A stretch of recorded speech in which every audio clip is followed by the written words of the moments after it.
Okay, so what we're going to be looking at is we're going to continue on with our triangles that we've been working with and expand it into some other shapes. The last time we looked at some rules for triangles like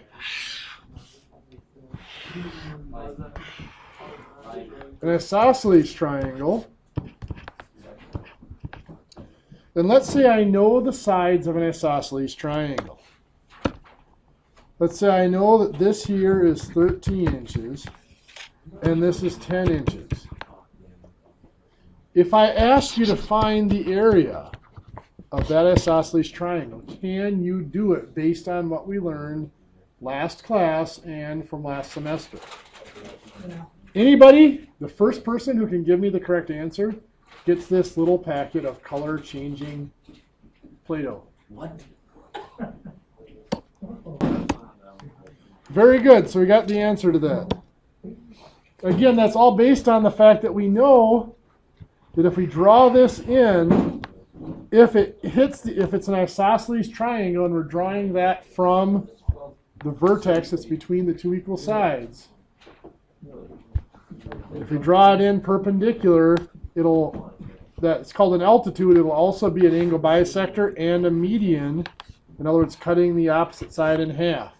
So once we know that we have a right triangle and we know that this is 5 inches, we can use our Pythagorean theorem to get that height is 12. Then our area is just 1/2 base times height, or base times height over 2. Good job, Mike. So, now what? Well,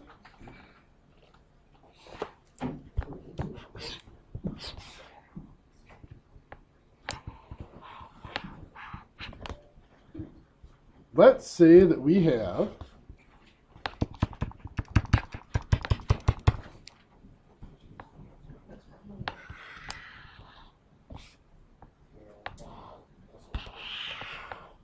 a rafter that's going to sit on a ridge beam. We're going to ignore birds' mouths for now because we're going to assume that you just cut the rafter and then you cut out the birds' mouths, and if the birds' mouths are equivalent, it just drops the rafter down. Which is, by the way, what a lot of people do, so they don't have to do a lot of extra calculating on their rafters. So let's say that our rafter here has a span of 16 feet. And it's going to have a rise of 12 feet. What is this length of the rafter? Can you find that for me?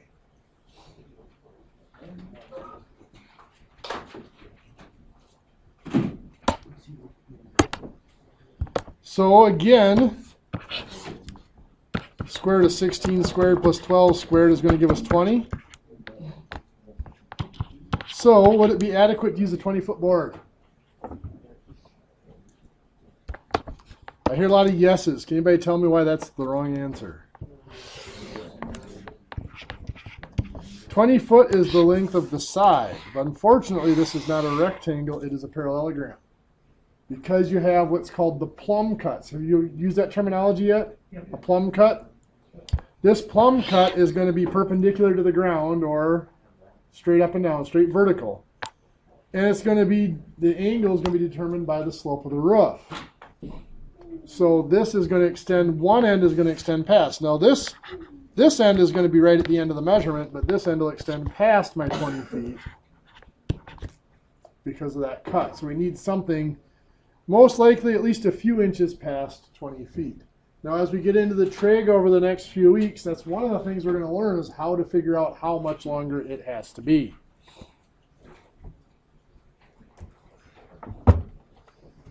Okay, well, we also want to look at relationships between triangles. How can I tell if two triangles are equal?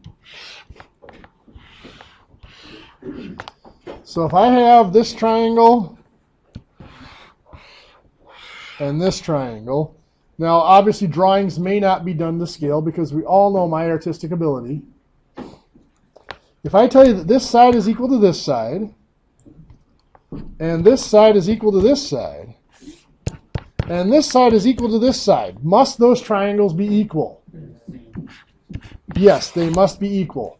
The word that we use for that is congruent. And it's just an equal sign. We put a little squiggle over the top of it like that. What that means is not only are they equal, but every feature of them is equal or the same.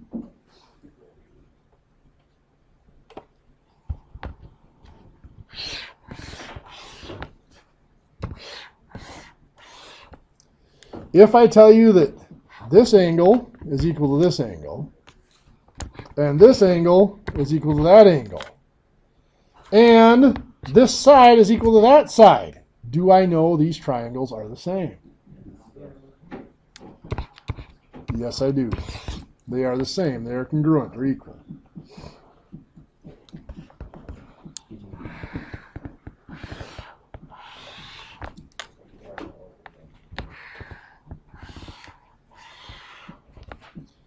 If I tell you that this angle is the same as this angle, and this side is the same as this side, and this side is the same as that side, do I know those two triangles are the same?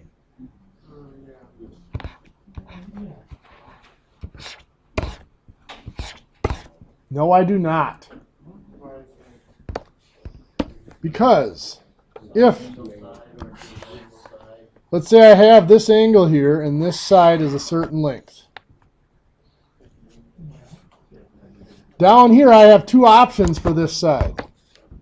That side could either come in like this, or it could go out like that. Either way, it's still the same length.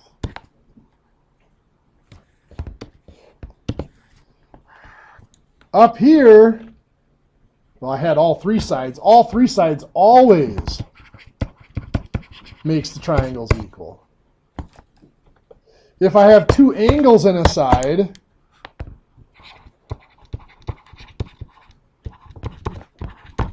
that makes the two triangles equal. Why? Well, if I have two angles, I have three angles, don't I? But down here, I have one angle and two sides. When I have one angle and two sides, I have to be careful about how they're arranged.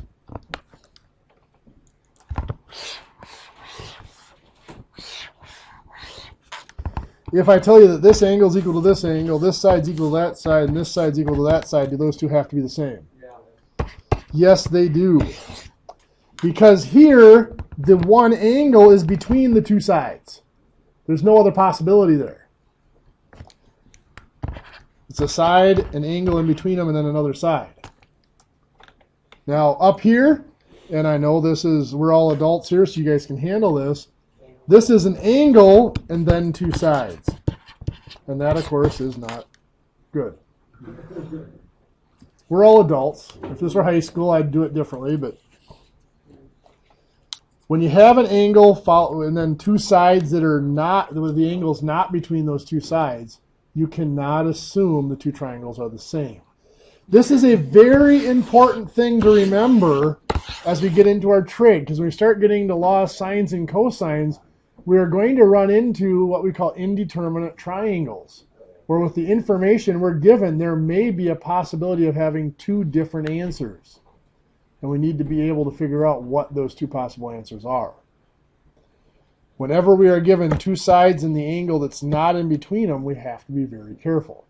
Now, very specifically, the problem here occurs when the side that's next to the angle is longer than the opposite side. You know, if this is our angle, this side is next to it or adjacent to it, this would be called the opposite side because it's across from it. If that is shorter than the one adjacent to the angle, then we have issues. If it were different, if this were the short side here, then it doesn't matter because this one can't fold in if it's longer than the other side. Does that make sense? Let me show you what I mean.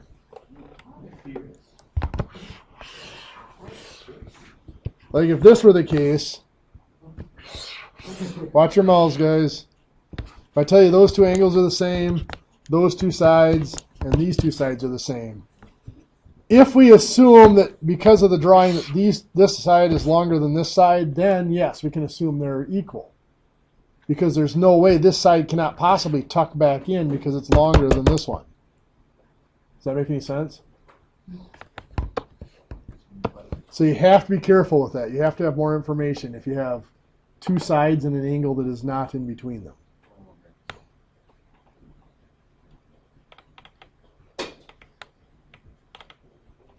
What if I have these triangles that tell you this angle is equal to this angle is equal to this angle, and this angle is equal to that angle? Can we assume they're the same?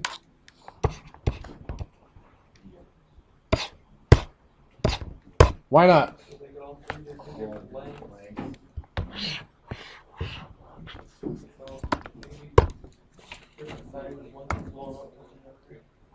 Yeah, that just means they're similar. Those angles are all the same, but those triangles are definitely not. Remember, that was our qualification for similar triangles, one being enlargement or reduction of the other, was that all the angles had to be the same.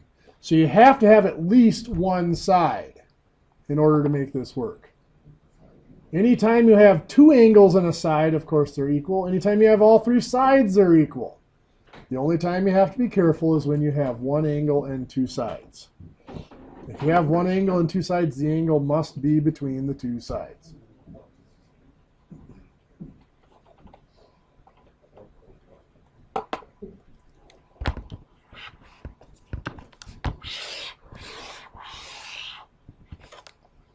So now we're going to go through some notation. We label a triangle by its vertices, and we usually go around the triangle counterclockwise.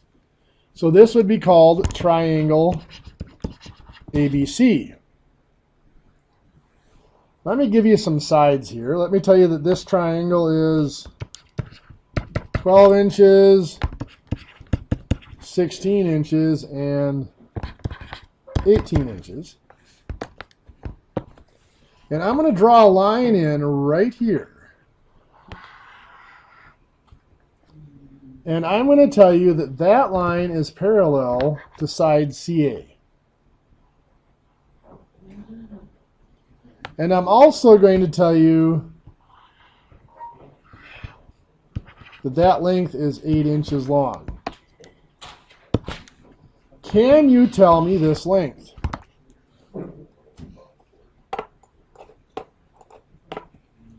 Again, this is nothing new. It's all based on stuff we've seen before. What do we know about those two triangles? Yeah, this angle is obviously equal to itself. This angle has to equal this angle because those lines are parallel. And of course, this angle has to equal this one because those lines are parallel. Those are similar triangles. The tough part is because one triangle is embedded in the other, trying to see where the sides are. It would be easier if I did this.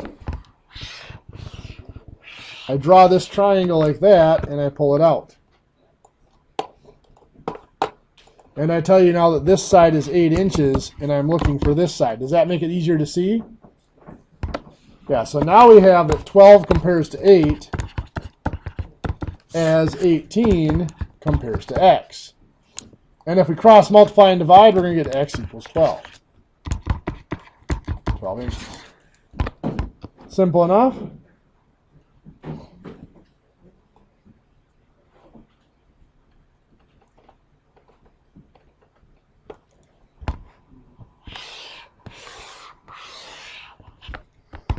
So let's say this is a 39-degree angle, and this here is a 101-degree angle.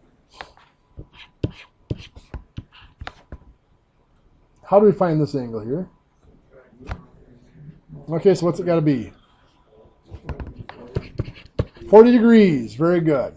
Subtract from 180. So if I label this angles A, B, and C, of course this would be side little a, little b, and little c. What side has to be the longest? So B is the longest side. What side has to be the shortest? A, shortest. And of course C is going to be in the middle. Which one is C going to be closer to? Closer to A. Because they're almost the same angle. 39 and 40 are really close to the same. So the sides are going to be close to the same length.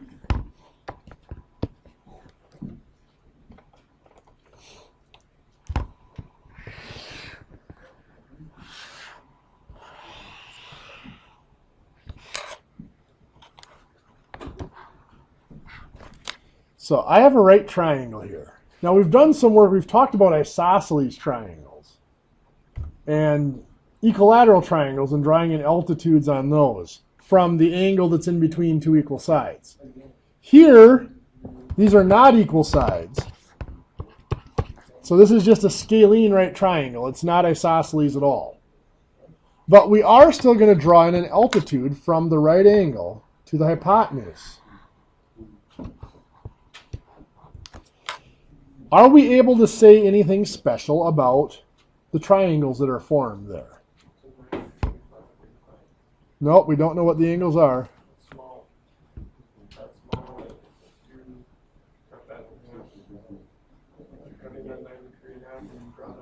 No, I'm not cutting it in half because it's not isosceles. If for isosceles, I'd cut it in half, but it's not isosceles, so I'm not going to cut that in half. But you're right, if it were an isosceles right triangle, then it would have to bisect the angle. It would cut the angle in half, cut the opposite side in half. Yep. Yeah, Mike, you're going to say something? Is there a relationship between the angles or the sides? Well, kind of both.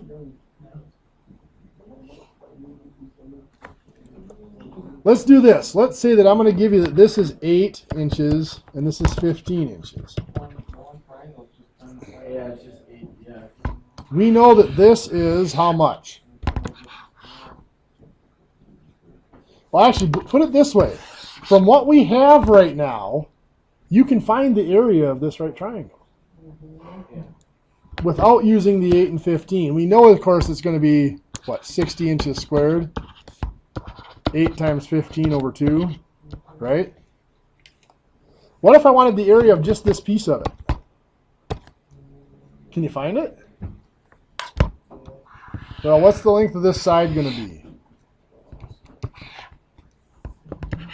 That's the square root of 8 squared plus 15 squared. That's going to be 17 inches. What do I know about this angle?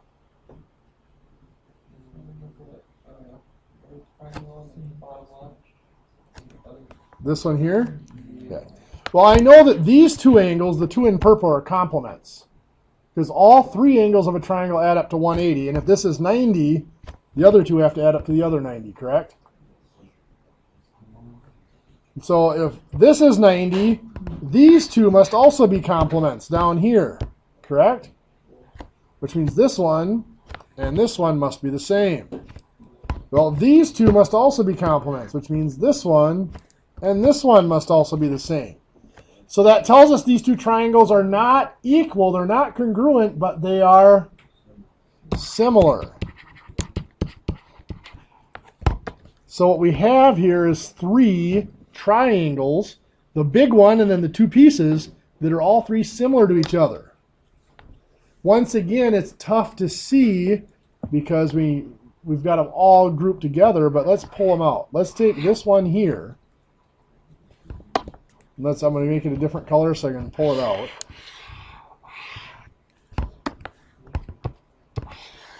I'm going to pull that out of there. This is my right angle. This is that angle and that angle. And I know that this is 8 inches here. That 8 inches corresponds to which side of the big triangle? The hypotenuse, the 17. This is the hypotenuse of the smaller triangle. It corresponds to the hypotenuse of the larger triangle. It is the same side as this, but not when you're talking about the corresponding sides of the triangle. They're different. Okay. This side and this side are the same side. But now when we're talking about similar triangles, which sides are related to each other? This is related to the 17 because they're both the hypotenuse of their triangle they're in. Could the hypotenuse of the larger one. Exactly. Now this one here, if I call this X, that's going to be the smaller leg of the small triangle. It's going to compare to the smaller leg of the big triangle, the 8. So 17 compares to this 8 the way that this 8 compares to X. So we can find the length of X. 8 times 8 divided by 17, which is going to give us 3 point something.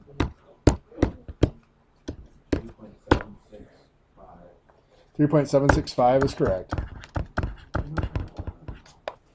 So it's 3.765. This side here, now we could find that one easy without doing similar triangles. Can anybody tell me how to find it? Well, I found that the area of this is 60, right? Area is base times height divided by 2. If I treat my 17 as the base, if I call this y, that's got to work out, right? See what I'm saying? The area of this was 60, just 1/2 of 80 times 15. The area of the big triangle. Well, the area of the big triangle has to be 60 no matter what way you calculate it, correct? So I could treat this as the base of 17, and this is my height, y here. So 17 times y divided by 2 has to equal the area of that triangle as well. So it'd be 120 divided by 17. So I know it's going to be 7.059.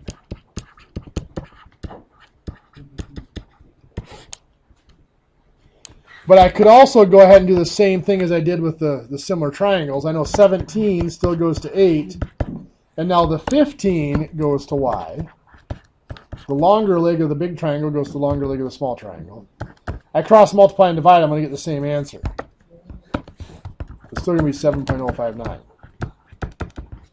So I now have the dimensions of that little triangle. I could find its area. Does that make sense? So that side's the 15, y is the 15. Yeah, because 15 is the longer leg of the big triangle. Y is the longer leg of the small triangle. Why can't you just use a squared plus b squared? You could have used a squared plus b squared to find it. But it says 8 points. Well, it's because it's going to be round off errors is all. So if I did the square root of 8 squared minus 3.765 squared. I'm subtracting because this is the hypotenuse here, right? Oh, son of a gun. That's what I did wrong. So I get 7.059. It works out. It's a little bit different because of round off errors. So. Gotcha. That's what I did wrong. I added it.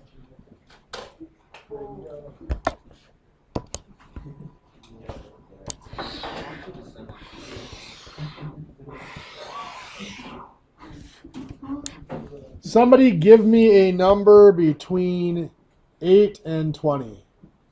11. Someone said 11. So 11 squared is 120.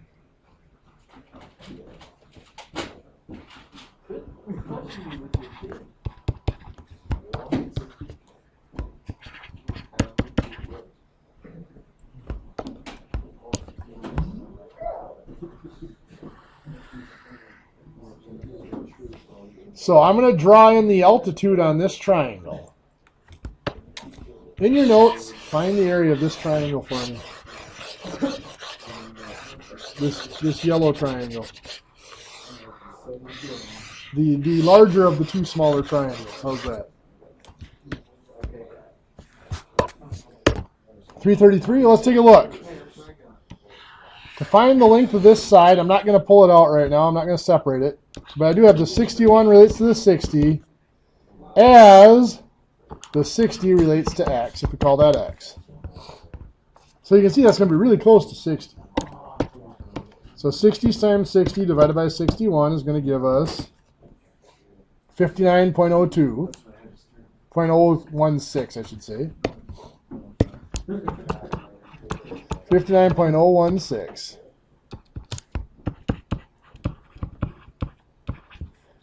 And then this over here is going to be the 61 over 60, as 11 is to y. Cross multiplying and dividing there.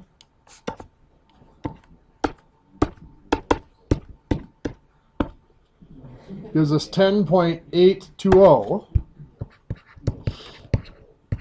So the area, 59.016 times 10.820 divided by 2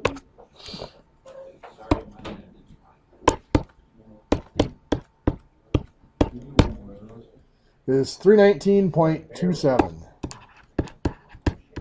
Or 267 if you want to call it that, inches squared.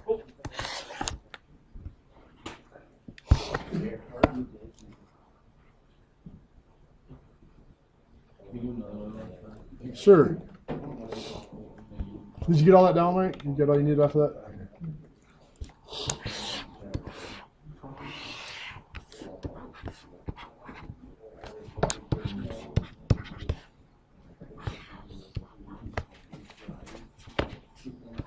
Find the area of the small one here. Do you guys want me to give you a chance to do it, or do you want me to just go ahead and do it? Give us a chance.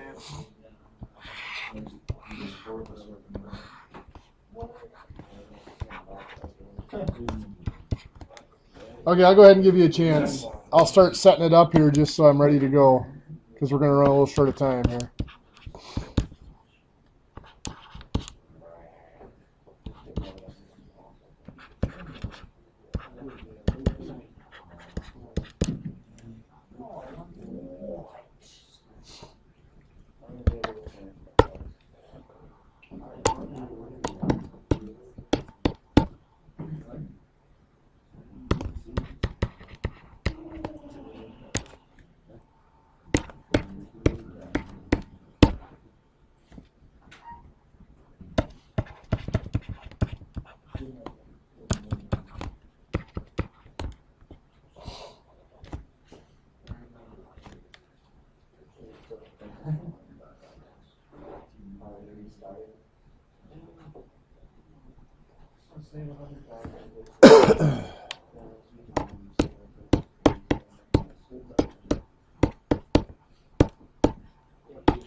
What'd you get?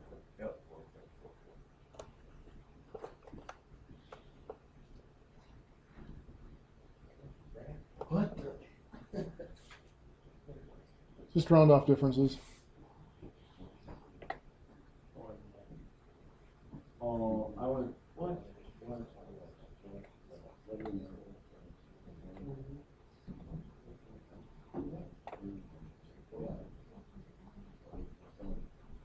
Okay. I went 4.62 and you went 1.5. That's weird. Do you want us to go to the unit like every time? Usually, yeah. Mainly because if you're going to feet, inches, and sixteenths, 3 decimals makes your sixteenths correct. Gotcha. If you don't go to 3 decimals, then your sixteenths are off. Well, did anybody else get 4.437 or 4.44? Yeah. Cool. In your book, it's page 514 through 516. It's in the unit exercises.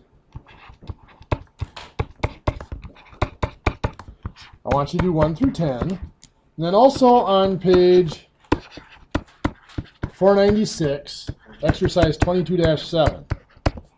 I'd like you to do 1 through 14.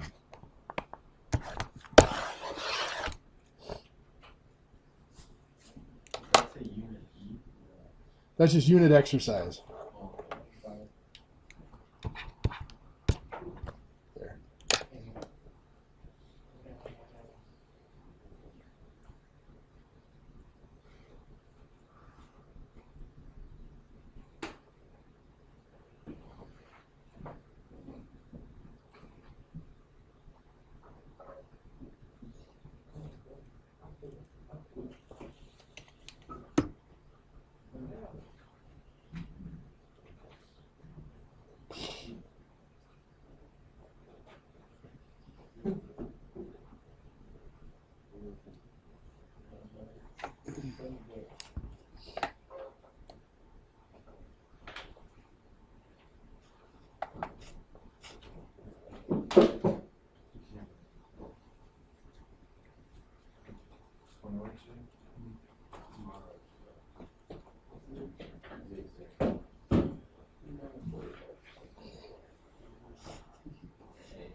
We good to go, Ted?